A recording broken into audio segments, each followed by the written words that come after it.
Well, how you doing? Welcome to Jay's Retro Toys and Games.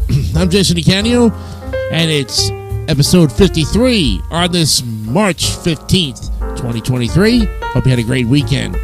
Tonight, we're going to be looking at a toy that's been so popular with the movie franchise that as soon as I tell you what the toy is, you'll know it. So between 1978 to 1985, the Kenner Company produced and sold these action figures based on the franchise from a line of over 100 unique toys. A total of more than 300 million units were sold during their original run. And then Kenner began producing new action figures in 1995. What are we talking about tonight? Kenner Star Wars action figures. That's what we're talking about tonight on Jay's Retro Toys and Games.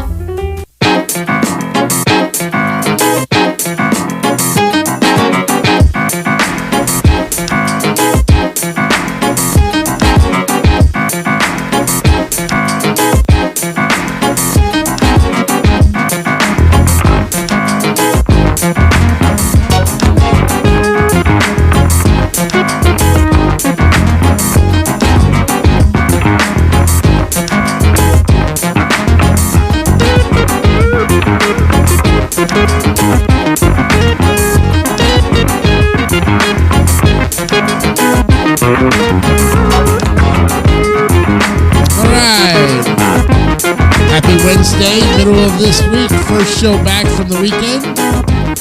Hope you had fun with last time with the My Little Pony history. That was good, and I'll tell you, that toy picked up a lot of views over the weekend as soon as we launched it this past Friday. In fact, it's up to close to 90 views, and we thank you, each and every one of you, for taking the time to watch the program and get an idea of My Little Pony. The toy that's still dominating our channel to this moment right now is the Army Men at close to over 460 views. I can't believe it. And when I thought Axis and Allies was going to be the most popular video of the channel, boy, was I wrong. I was dead on wrong. You guys like Army Men so much, we'll have to do a kind of a backup, like another sequel to the Army Men and give you more information. Maybe we'll do an article and see what they say about it. But right now, we welcome you tonight to episode 53 on this Wednesday, March 15th, 2023. It's time to look at the Kenner's Star Wars action figures that ran from 1978 to 1985, and then again they're making new ones as of 30 years ago, and the availability of the toy is still there since 1978. So it's been 44 years since, because I was born in 77 and I'm 45, going to be 46 this year. So it's 45 years of this anniversary, actually. Pretty good, right? Okay.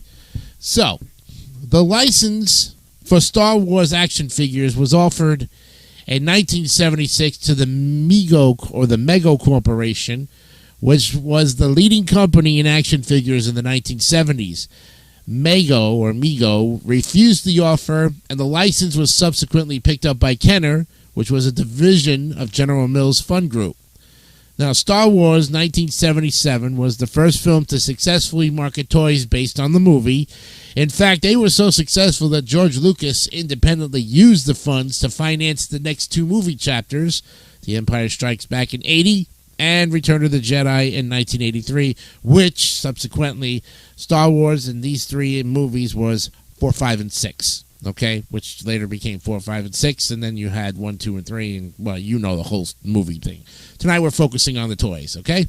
So although the original Star Wars film had been released in May of 1977, Kenner was unprepared for the unprecedented response to the film and the high demand for toys, mainly due to George Lucas's unwillingness to provide character vehicle designs for fear his creations would be plagiarized by movie and TV competitors.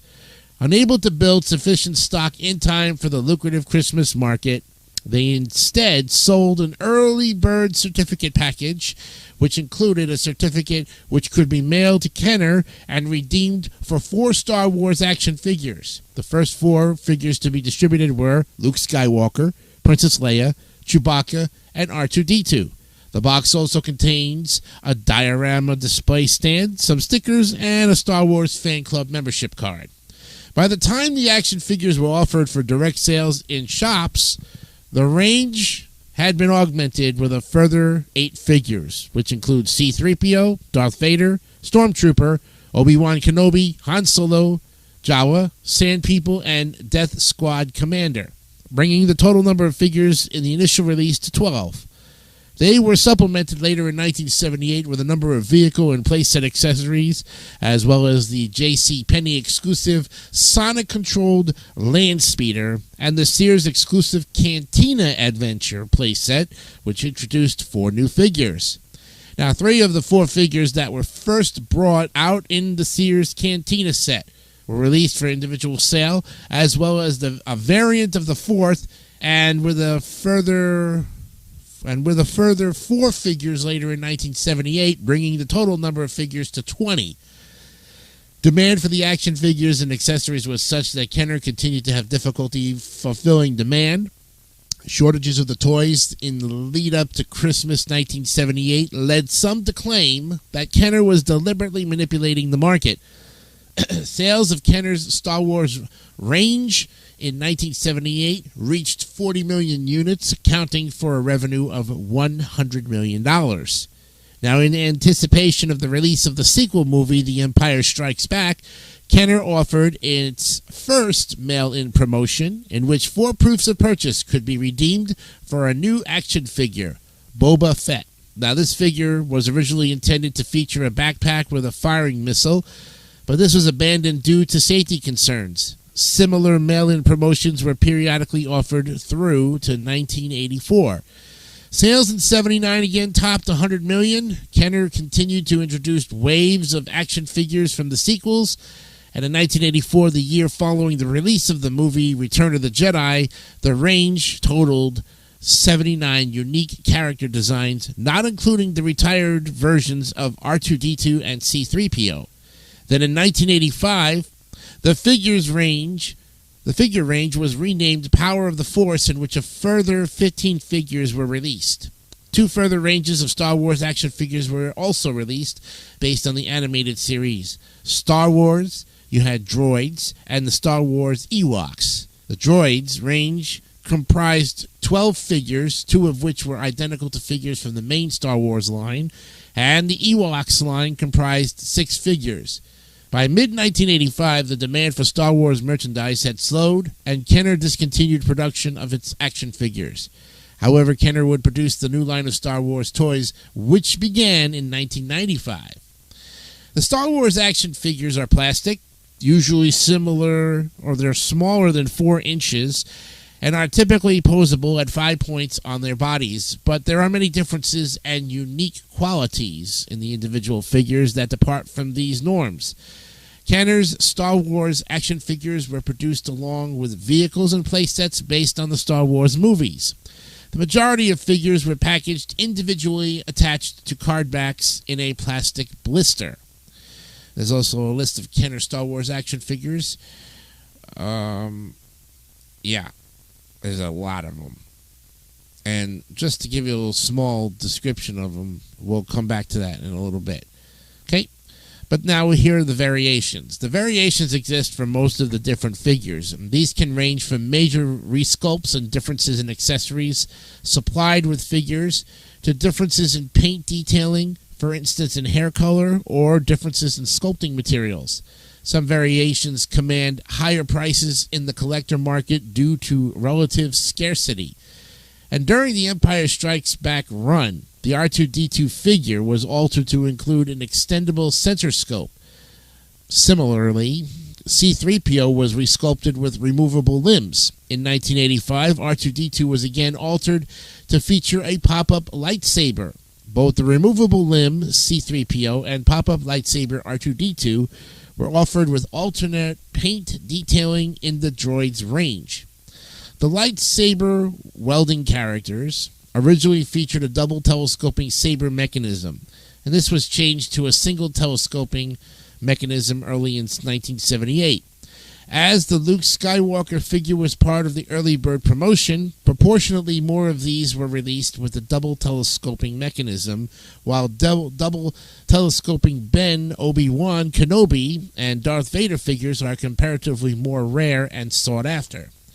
The Sears exclusive Cantina Adventure playset contains 4 action figures.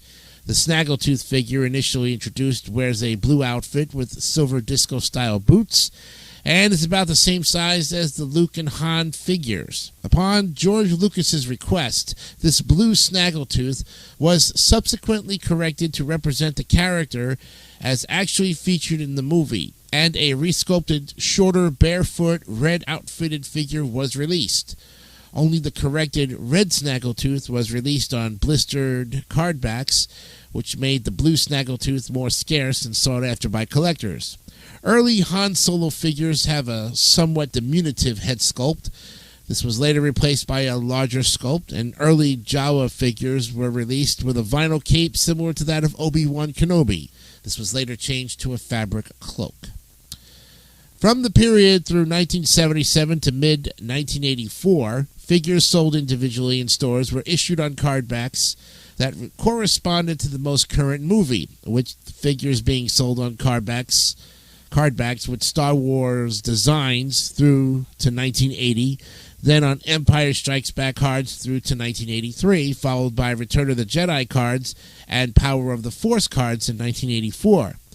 Well, as the number of figures in the range increased, the card back design would be altered accordingly. Thus, the earliest figures released for direct sale in shops were issued on a card back, the rear of which illustrated the then full range of 12 figures, known as a 12-back. The 12-back was supplanted by the 20-back, and subsequently by the 21-back, the 31-back, the 32, the 41, 45, 47-back, the 48-back, the 65, 77, 79, and the 92-back. Variations exist for each of the card back fronts, and these range from differences in promotional offer stickers applied to the card to differences in the photograph illustrating the character. Similar variations exist for all of the card back rear designs, with the exceptions of the 47 back and 92 back designs that were only available in a single version. As of 2012, there are 57 different card back front-rear combinations recognized. This does not include figures released through overseas companies or the Droids or Ewoks ranges. Now, Star Wars figures were offered for sale in a number of countries outside the U.S. These were usually sold through the other companies, many of which were also subsidiaries of General Mills. In the UK, the Star Wars license was held by Palitoy, which imported the figures and packaged them in the UK on Palitoy-branded card backs. Analogous arrangements were in place in Spain with the company PBP Puch or Potch, in France with Meccano, and in the Benelux countries with Clipper, in Germany with Parker, in Italy with Harbert, and in Scandinavia with Brio Playmix. In Japan, the line was first controlled by the company Takara, then by Pape, and finally by Sakuda. The license was acquired in Australia by Toll Toys, while in Mexico it was held by Little Letty, and in Brazil by Glasslight. In certain cases, figures produced by the non-U.S. licensed companies are substantially different from those sold by Kenner. Takara, for example, sold resculpted versions of Darth Vader, Stormtrooper, and C-3PO. Lily Leedy used different paint detailing and different fabric accessories. Glasslight figures were molded using slightly different, glossier plastic and used different paint detailing. The Glasslight Droids range was also notable in that it included a character, Vlix, that had not been issued in other countries. The Vlix figure was prototyped for the Kenner line, but never made it past the stage of being mocked up on a card. Toward the end of the Star Wars figure run, Figures for the European market were issued on tri-logo cardbacks, so called as the cardback front had 3 logos in English, French, and Spanish. The cardback rear was a unique design showing 70 characters. Tri-logos are in somewhat greater demand amongst collectors due to overstock having been bought by the U.S. company KB. The character Yak Face, that had only previously been issued in Canada and Australia, was also available on a tri-logo card. Now, as the figures were intended and generally used as toys, accessories such as weapons and cloaks were often lost or stickers were damaged. Once a collector's market had been established, some collectors started replacing accessories with reproduction items. Such items are considered undesirable amongst collectors in some countries, particularly where figure variations centering on differences in accessories has led to a price premium, such as with the double telescoping lightsabers or the vinyl caped Jawa. Some hard-to-obtain figures have also been reproduced, often with the aim of passing them off as original, authentic figures. Notable examples include the rocket-firing Boba Fett prototype and unpainted prototypes of regular figures. And while officially licensed figures were produced in many countries, others had no official means of distribution. Taking advantage of consumer demand for the toys, manufacturers in some countries released unlicensed bootleg figures.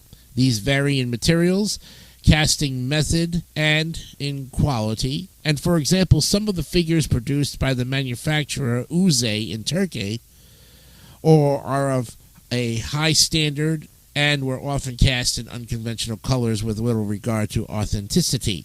The quirkiness of these figures, with their often bizarre psychedelic cardbacks, have led to demand from collectors, and they frequently demand a high price premium.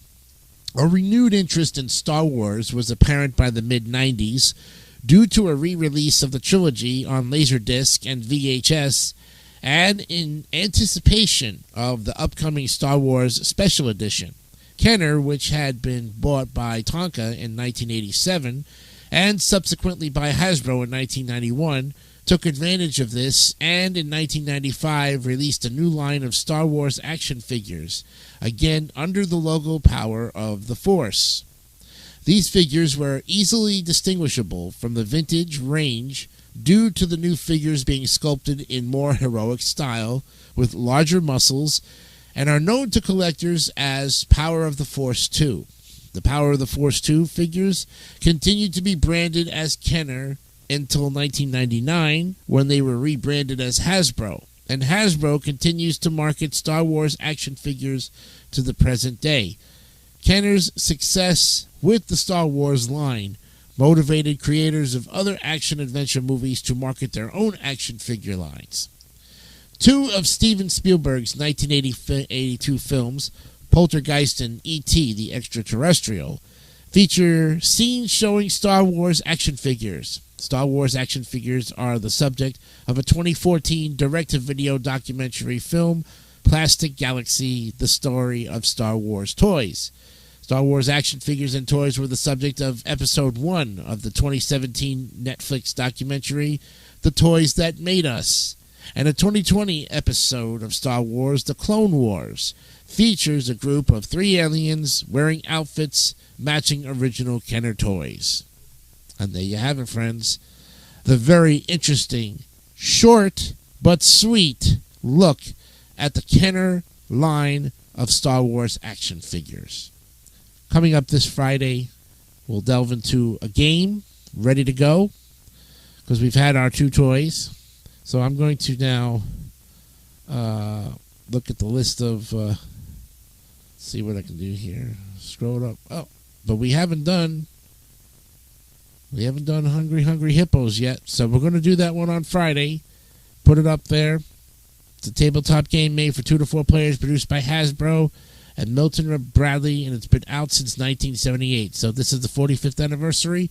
We'll look at Hungry Hippos coming up this Friday on episode 54 of Jay's Retro Toys and Games. I'm Jason DeCanio From all of us here at the YouTube channel, please subscribe if you haven't already. We'd love to have you as part of our great growing family. Remember, always be honest, be real. Keep it simple, stupid. Kiss. We will see you on Friday. Have a great night. Bye for now.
Don't forget to subscribe to the David3000 Network for great more content like this one.